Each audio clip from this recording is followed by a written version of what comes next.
më i madh diplomatik, politik, përmbajtësor që ka bëu Kosovës është raporti Dikmartit dhe ajo këtë akuzë, i cili tash është raporti Këshillit të Evropës. Dhe baza ligjore dhe mandati i kësaj gjykate determinohet nga ligji që e ka nerin 4 thotë nga Këshilli i Evropës. Pra, do t'i lojmë ashtu qëndrimet emocionale. Çfarë drejtësie po mbrohet atje? Unë mendoj se është në romakët e kanë një shprehje nga njëherë drejtësia më e madhe është pa drejtësia më e madhe. Do të mbetet njoll e zezë e drejtësisë ndërkombëtare. Kjo është evidente. A do të munden me gjetë krimet kryer nga ushtria shqiptare e Kosovës?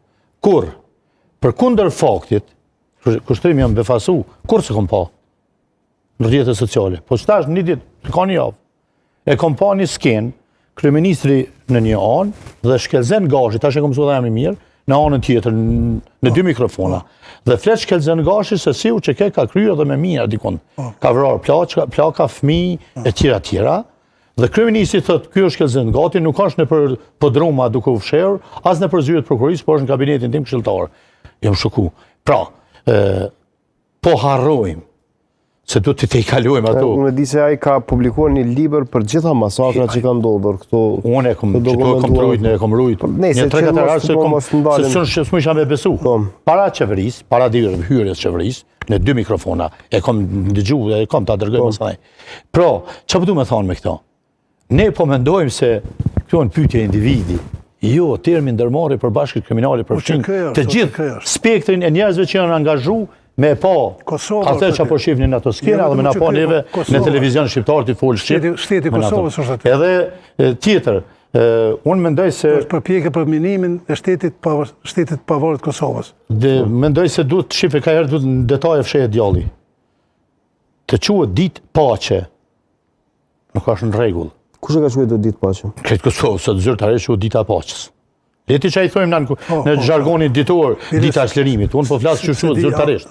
Fëmijët, nxënësve tanë, sot ju është thonë më shkru esej për ditën e paqes. Sa është keq? Shumë keq. Pse?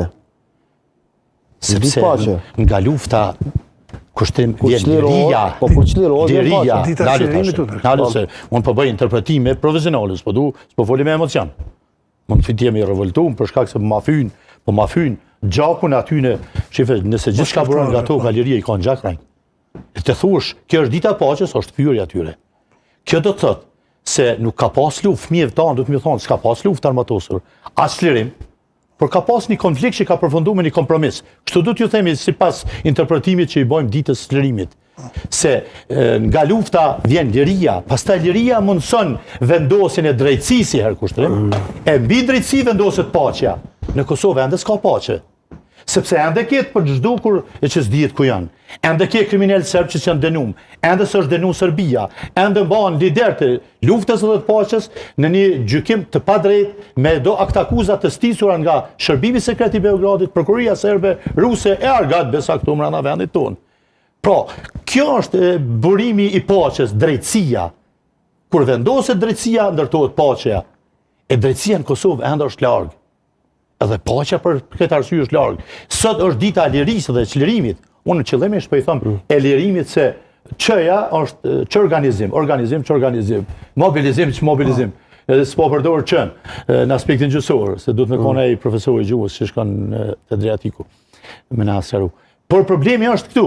Se kemi të bëjmë me ditën e lirisë, që erdhi si rezultati i sakrificës së ushtrisë shlirimtare të Kosovës, së popullit Kosovës, së miqve tonë dhe aleatëve tonë, dhe për shkak dështimit përmes diplomacisë me e shu ose me ndal të farë gjenocidin serb.